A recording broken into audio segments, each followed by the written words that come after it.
পিলখানা হত্যাকাণ্ডের ঘটনা নিয়ে গঠিত কমিশনের নিরপেক্ষভাবে কাজ করার দাবিতে গণসমাবেশ ও অবস্থান কর্মসূচি করেছেন সাবেক বিডিআর সদস্য ও তাদের স্বজনেরা। দাবি আদায় না হলে আগামীকাল বৃহস্পতিবার শাহবাগ ব্লকেট কর্মসূচির হুঁশিয়ারি দিয়েছেন বৈষম্য বিরোধী ছাত্র আন্দোলনের অন্যতম সমন্বয়ক মাহিন সরকার।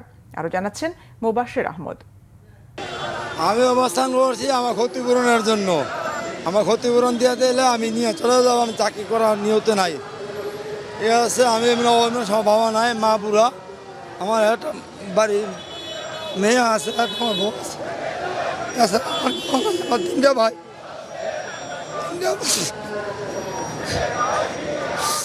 এমনই বেদনা মিশ্রিত আরও অনেক ঘটনা রয়েছে পিলখানা হত্যাকাণ্ডে নিহত পরিবার ও স্বজনদের। 2009 সালের 25 ও 26 ফেব্রুয়ারির সেই জঘন্যতম হত্যাকাণ্ডের অনেক পরিবারই আজ নিঃস্ব। তৎকালীন বিডিআর সদর দপ্তরে সংগঠিত ওই হত্যাকাণ্ডের বিচার নিয়েও রয়েছে নানা প্রশ্ন। ন্যায় বিচারের দাবিতে বারবার রাজপথে নেমেছে ভুক্তভোগী পরিবারগুলো। বুধবার কেন্দ্রীয় শহীদ মিনারে অবস্থান কর্মসূচিতে এই হত্যাকাণ্ডের দ্রুত বিচার চাইলেন তারা। আমার চাকরি গেল, আমি জেল কাটলাম, আমার অপরাধটা কি? আমাদের বিডিআরদেরকেও তো সেই সরকারের আমলেই মামলা দেওয়া হয়েছে, তাহলে আমরা তো এখনো সেই বৈষম্যেরই শিকার হয়ে আছি। একটা বিদ্রোহ মামলা, ওই মামলা দিয়ে তারা আটকে রাখছে, ওই মামলায় কোনো জামিনও দিচ্ছে না, শুনানিও হচ্ছে না। আমরা চাই আমার আগামীকাল কোর্ট আছে, আগামীকাল দাদা আমাদের ভাইগুলো মুক্ত হাওয়ায় ঘুরুক। প্রধান উপদেষ্টার কাছে স্মারকলিপি দিতে মিছিল নিয়ে রওনা দেন শোকাহত পরিবারের সদস্যরা।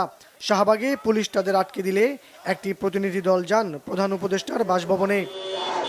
পরে বৈষম্য বিরোধী ছাত্র আন্দোলনের অন্যতম সমন্বয়ক মাহিন সরকার জানান, প্রধান উপদেষ্টার তরফ থেকে কোনো আশ্বাস পাননি তারা। নতুন কর্মসূচির কথাও জানান তিনি। প্রধান উপদেষ্টার পক্ষ থেকে যিনি এসেছিলেন তার কাছ থেকে আশানুরূপ কোনো আশ্বাস আমরা পাইনি।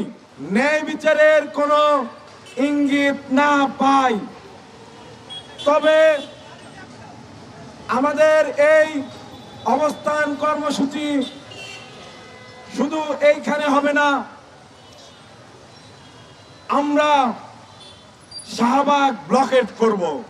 এই নির্মম হত্যাকাণ্ডের বিচারে সবার আন্তরিকতাও চান নিহতদের পরিবারদের সদস্যরা। মোবাশ্বের আহমেদ, বাংলা ভিশন, ঢাকা।